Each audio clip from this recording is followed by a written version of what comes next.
Matagal mo nang iniisip kung bakit parang nawawala ang respeto ng babae sa'yo kahit wala ka namang ginagawang masama. Maayos ka naman, mabait, nagbibigay. Pero habang tumatagal, parang lumalamig siya. Parang unti-unting bumababa ang tingin niya sa'yo. Pero baka hindi mo napapansin. Ikaw mismo ang dahan-dahang nagpapababa sa value mo. Hindi dahil kulang ka. Hindi dahil may mas magaling sa'yo. Kundi dahil may mga simpleng kilos, mga salitang akala mo ay tama, pero sa mata ng babae, senyales pala yan ng kahinaan. At kapag nasimulan mo nang ipakita yon, kahit hindi mo sinasadya, bumabagsak ang respeto. Ang mas masakit pa, karamihan sa mga lalaking matalino, mabuting tao, at may puso, sila mismo ang gumagawa ng mga pagkakamaling ito. Kapag narinig mo ito, hindi mo na ito malilimutan. Kasi mula ngayon, makikita mo na yung mga pagkakamali sa kilos mo, sa reaksyon niya, at sa dynamics ng relasyon nyo. Kaya kung gusto mong maintindihan, hindi lang kung paano magustuhan ng babae, kundi kung paano manatiling may respeto siya sa'yo, tapusin mo tong video. Pagkatapos nito, hindi mo na kailangang maghabol. Kasi kapag naiintindihan mo ang mga to, ikaw na mismo ang hahabulin, hindi dahil sa panliligaw mo, kundi dahil sa presensya mo. Ang respeto, hindi hinihingi. Pinaparamdam. Mistake number 1, sobrang pagpapaliwanag. Kung napapansin mong lagi mong kailangang ipaliwanag ang bawat kilos mo, bawat delay ng reply, bawat desisyon mo, stop. Ang lalaking may mataas na value, hindi kailangang magpaliwanag ng sobra. Oo, marunong siyang magpaliwanag kapag kailangan. Pero hindi siya nagja-justify ng pagkatao niya. Kapag tinanong ka ng babae, bakit ang tagal mong mag-reply? Ang insecure na lalaki agad magbibigay ng mahabang dahilan. Sorry, busy lang ako kanina. May meeting kasi ako. Naubos battery ko eh. Pero ang kalmado at kumpiyansang lalaki, sasabihin lang niya, may ginawa lang ako. Diretso. Simple. Walang depensa. Bakit? Kasi alam niyang hindi niya kailangang humingi ng permiso para mabuhay. Ang lalaking may kumpiyansa, hindi nagmamadaling ipaintindi ang sarili niya. Pinaparamdam niya ito sa kilos at presensya niya. Tandaan mo, kapag sobra kang nagpapaliwanag, ang dating mo ay parang gusto mong makuha ang approval niya. At sa sandaling maramdaman niyang gusto mong mapatunayan ang sarili mo sa kanya, nawawala ang power mo sa relasyon. Ang tunay na kumpiyansa ay tahimik. Hindi ito humihingi ng maintindihan, kasi alam niyang hindi lahat kailangang ipaliwanag. Kapag may respeto siya sa iyo, hindi niya kakailanganing malaman ang lahat ng detalye. At kung wala siyang respeto, kahit anong paliwanag ang ibigay mo, hindi rin yun tatagos. Kaya mula ngayon, sabihin mo lang minsan, sabihin mo nang may kumpiyansa. At tumahimik ka na pagkatapos. Dahil lang sobrang pagpapaliwanag, iyon mismo ang pumapatay sa misteryo at respeto. Mistake number 2, paghahabol. May malaking pagkakaiba ang pursuing sa chasing. Ang pursuing, may direksyon, may dignidad, may hangganan. Pero ang chasing, desperado, puno ng kaba, at walang kontrol. Kapag ikaw yung tipo ng lalaki na laging nagte-text kahit walang reply, nagpaparamdam kahit walang balik, nagbibigay ng atensyon na hindi naman hinihingi, tandaan mo, hindi mo siya nililigawan, hinahabol mo na siya. At alam niya yon, kasi likas sa babae na marunong magbasa ng energy. Kapag naramdaman niyang nag-a-adjust ka masyado para mapansin ka, unti-unti na niyang ibababa ang tingin sa'yo. Hindi dahil masama siya, kundi dahil sinusubok ka ng kalikasan niya. Gusto niyang makita kung tatayo ka sa prinsipyo mo o magigiba ka kapag hindi ka pinansin. Kapag nagtagal ang reply niya, titingnan niya kung magdo-double text ka. Kapag sinabing busy siya, titingnan niya kung magmamakaawa ka pa ng oras. At sa tuwing ginagawa mo yan, tinuturuan mo siyang isipin na ikaw ang mas nangangailangan sa kanya. Pero tandaan mo, ang lalaking may value, hindi kailanman naghahabol. Hindi siya nakikipagpaligsahan para sa atensyon. Kasi alam niyang ang enerhiya ng paghahabol ay enerhiya ng pagkawala. Ang matalinong lalaki, kapag hindi niya naramdaman ang effort pabalik, bumibitaw ng kalmado. Hindi dahil galit siya, kundi dahil alam niyang kung gusto ka talaga ng babae, hindi mo kailangang habulin. Kaya tandaan mo to, kung gusto ka niya, lalapit siya. Kung hindi, tanggapin mo. Kasi ang hindi para sa'yo, hindi mo kailangang pilitin. Ang lalaking marunong umatras, siya yung lalaking tunay na sinusundan. Mistake number 3, Sobrang pagbubukas ng buhay, oversharing. Isa sa mga pinakamabilis na paraan para mawala ang mystery at attraction ay yung pagbubuhos mo ng lahat tungkol sa sarili mo. Agad-agad. Kakakilala nyo pa lang, pero ikinuwento mo na lahat. Ganito kasi ako dati. Yung ex ko kasi ganyan. Ito ang mga pangarap ko. Ito ang mga takot ko. Akala mo, di ba, deep conversation yon? Pero sa totoo lang, kadalasan, red flag yan ng lalaking masyadong sabik na mapansin. Ang matalinong lalaki alam kung kailan siya magsasalita at kailan siya mananahimik. Hindi niya itinatapon ang buong kwento ng buhay niya agad. Hinahayaan niyang unti-unti siyang makilala ng babae through actions, not declarations. Bakit? Kasi mystery creates attraction. Pero kapag binuksan mo lahat ng pinto kaagad, mawawala ang thrill, mawawala ang curiosity. Ang mga babae, gustong matuklasan ang lalaki. Gusto nilang unti-unting kilalanin, hindi yung ibinuhos mo na parang resume ng emosyon. At higit sa lahat, kapag sobrang aga mong nagbubukas, nagmumukha kang umaasa agad ng koneksyon. Naglalagay ka ng pressure, hindi intimacy. Ang stoic na lalaki, marunong magtago ng lalim. Hindi dahil may tinatago siya, kundi dahil alam niyang ang kwento niya, dapat pinaghihirapan malaman. Kaya huwag mong ibigay agad lahat ng detalye. Ipakita lang kung sino ka. Dahan-dahan, may ritmo, may respeto sa proseso. Dahil tandaan mo, ang misteryo ay hindi pang manipula. Ito ay paraan para manatiling may value ang sarili mo. Mistake number 4, pagtangkang ayusin siya. Lalaki ka, natural sa'yo ang gustong tumulong, mag-ayos, magligtas. Kapag nakita mong malungkot siya, may problema siya, o may ugali siyang sumisira sa sarili niya, gusto mong maging yung lalaking magpapabago sa kanya. Pero tandaan mo to, hindi mo trabaho na ayusin ang isang babae. Kapag ginawa mo yon, hindi mo namamalayang nilalagay mo ang sarili mo sa role ng tatay, hindi partner. At kapag naramdaman niyang parang ginagabayan mo siya tulad ng bata, mawawala ang attraction. Ang matalinong lalaki nagbibigay ng suporta, pero hindi solusyon. Nakikinig siya, hindi para ayusin, kundi para maintindihan. Kasi alam niyang bawat tao may sariling laban at hindi niya kailangang pasanin yon para lang mapatunayan ang pagmamahal niya. Kapag sinubukan mong ayusin ang babae, unti-unti kang magiging responsible sa emosyon niya. At sa sandaling bumigay ka ron, masisira ang balance. Magiging ikaw yung laging nagsasalo ng problema, habang siya umaasa palagi. Ang stoic na lalaki ay malinaw. Alam niya kung alin ang kanya at alin ang hindi. Hindi siya nagpapadala sa drama, hindi dahil manhid siya, kundi dahil alam niyang kalinawan ang tunay na anyo ng pagmamahal. Kaya kapag may problema siya, pakinggan mo. Maging mahinahon, ibigay ang presensya mo, hindi ang solusyon. Kung gusto niyang magbago, gagawin niya yon, hindi dahil sa'yo, kundi dahil sa desisyon niya. At kung ayaw niya, matuto kang bitawan ng walang galit. Dahil ang tunay na lalaki, hindi tagasagip. Siya yung matatag na sandigan kahit may bagyo. Mistake number 5, pagkalimot sa sariling layunin. Isa ito sa pinakamalalang pagkakamali ng maraming lalaki. Nakilala mo siya, nagka-connection, naging masaya. Pero habang lumalalim ang relasyon, napapansin mong unti-unting nagbabago ang focus mo.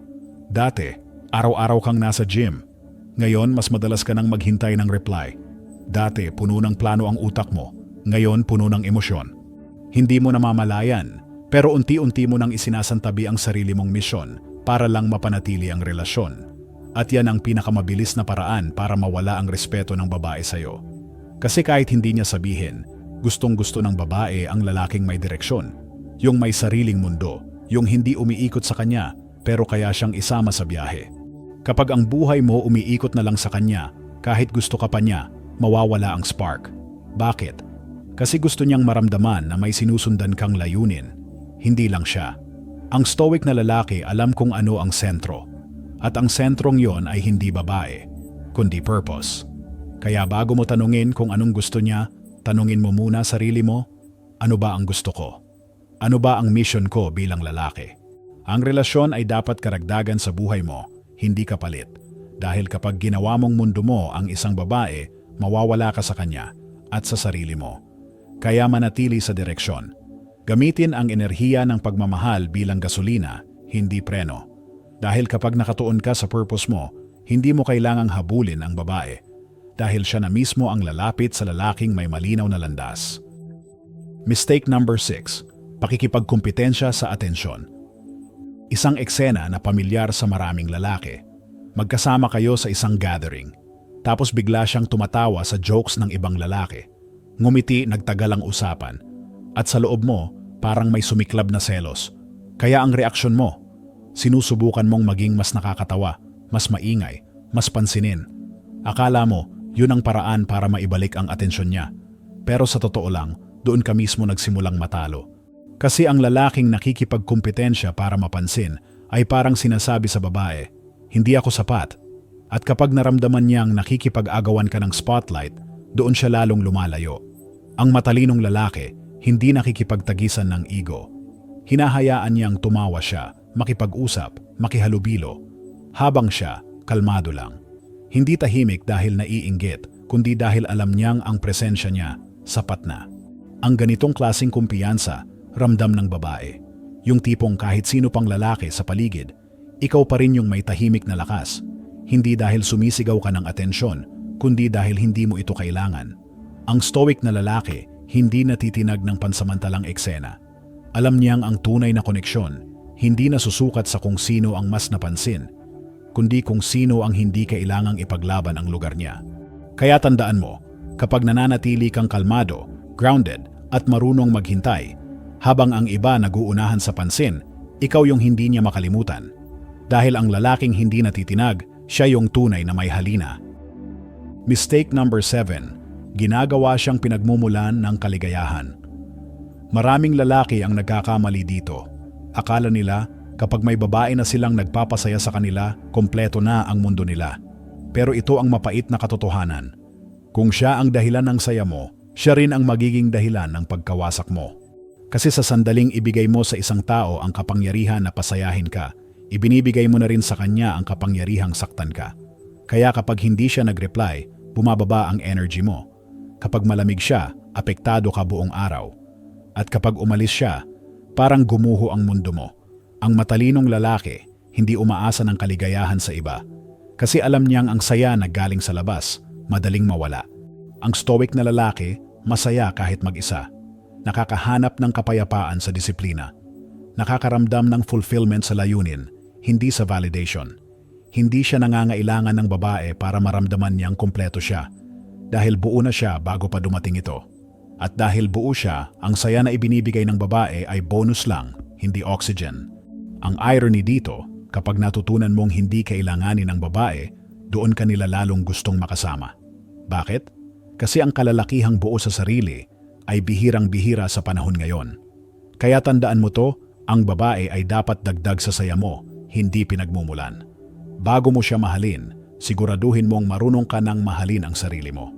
Dahil ang kaligayahan na galing sa loob, yon ang hindi kailanman kayang sirain ng kahit sino. Mistake number 8. Emotional reaction sa mga test ng babae. Kung matagal ka nang nakikisalamuha sa mga babae, alam mong darating talaga yung mga test. Minsan hindi nila sinasadya, pero ginagawa nila para lang makita kung gaano kakatatag. Halimbawa, bigla siyang lumayo ng walang dahilan. O kaya, binanggit niya yung ex niya para makita kung magre-react ka. O minsan, tinetest ka sa biro. Bakit parang nagiging tamad ka na ngayon? At ikaw, agad na pikon. Ano bang problema mo? Ba't mo pa binabanggit yung ex mo? Ayun, bagsak ka na agad. Kasi tandaan mo, ang mga babae hindi laging naghahanap ng sagot. Madalas gusto lang nilang maramdaman kung gaano ka kakalmado sa gitna ng gulo. Kapag tinest ka niya, hindi mo kailangang labanan. Hindi mo kailangang magpaliwanag, magalit, o magpabibo. Ang kailangan mo lang, control. Huminga. Ngumiti. Tingnan mo siya sa mata at hayaan mong maramdaman niyang hindi ka natitinag. Kasi ang tunay na lalaki, hindi nagpapaikot ng emosyon niya sa mood ng babae. Siya ang nagtatakda ng tono. Hindi siya nadadala sa tono ng iba. Ang stoic na lalaki, hindi manhid, disiplinado. Alam niyang hindi niya kailangang sumabay sa emosyon para lang mapatunayan na may pakialam siya. Kaya sa susunod na tinitest ka niya, tandaan mo to. Hindi mo kailangang ipasa lahat ng test. Ang kailangan mo lang, huwag bumagsak sa sarili mong kontrol. Dahil kapag nanatili kang kalmado sa harap ng drama, doon ka niya lalong rerespetuhin. At doon mo rin makikita kung sino talaga ang may hawak ng direksyon. Ikaw. Mistake number 9, paghingi ng tawad sa sariling standards. Sa panahon ngayon, parang kasalanan na kapag ang isang lalaki ay may mataas na pamantayan. Kapag gusto mo ng babae na loyal, feminine, may respeto sa sarili, sasabihin ng iba, ang taas naman ng standards mo. O minsan pa tatawagin kang insecure, controlling, o toxic masculine. Pero tandaan mo to, lalaki, ang pagkakaroon ng standards ay hindi kahinaan. Yan ang ebidensya na may direksyon ka, may prinsipyo ka, at may respeto ka sa sarili mo. Ang matalinong lalaki, alam kung ano ang gusto niya. Hindi niya hinahayaan ang lipunan o opinyon ng iba ang magdikta kung anong klaseng babae ang dapat niyang tanggapin. Hindi siya nahihiyang sabihin, gusto ko ng babae na marunong rumespeto. Gusto ko ng babae na kalmado, hindi palaging may drama. Gusto ko ng relasyon na may kapayapaan, hindi laro. At kapag may babaeng hindi umaayon sa pamantayan niya, hindi siya nagagalit, umaalis lang siya ng tahimik. Dahil alam niyang ang kapayapaan niya ay mas mahalaga kaysa sa pansamantalang emosyon. Ang stoic na lalaki, malinaw sa linya niya. Hindi siya nag-a-adjust para lang magustuhan. At hindi rin siya nahihiyang tumanggi sa mga bagay na hindi na ayon sa values niya. Dahil kapag sinimulan mong humingi ng tawad sa standards mo, unti-unti mong isinusuko ang dignidad mo. Kaya huwag mong ibaba ang linya mo, itaas mo ito hanggang sa tamang tao na mismo ang pumantay. Tandaan mo, ang tunay na respeto, hindi mo kailangan ipaglaban. Makikita ito sa paraan mo manindigan sa kung sino ka at kung ano ang hindi mo tatanggapin.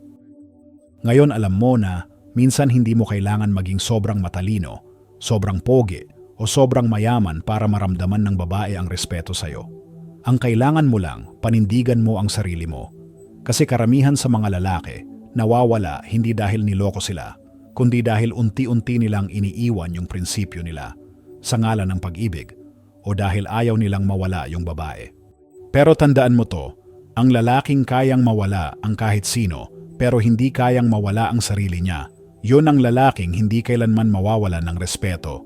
Ang stoic na lalaki ay hindi malamig. Hindi rin siya walang puso. Kalmado lang siya kasi alam niyang ang tunay na kontrol ay hindi sa paghawak sa iba, kundi sa kakayahang kontrolin ang sarili. Kaya kung pagod ka ng maubos sa mga relasyong hindi ka na pinapahalagahan, ito lang ang tandaan mo. Hindi mo kailangang ipakita na ikaw ang alpha. Kasi kapag malinaw ka, disiplinado, at hindi mo kailangang patunayan ang halaga mo, ikaw na yon. Sa huli, ang respeto, pagmamahal, at koneksyon. Lahat yan nagsisimula sa kung paano mo tratuhin ang sarili mo. Kaya mula ngayon, tumayo ka ng matuwid. Magsalita ng may kumpiyansa. At kapag pinili mong manatiling totoo kahit tahimik ka lang, yan ang lakas na hindi pwedeng gayahin. Ang tunay na lalaki, hindi kailangang habulin. Dahil sa paraan ng pagdadala niya sa sarili, siya na mismo ang hinahabol ng respeto, ng kapayapaan, at ng babae.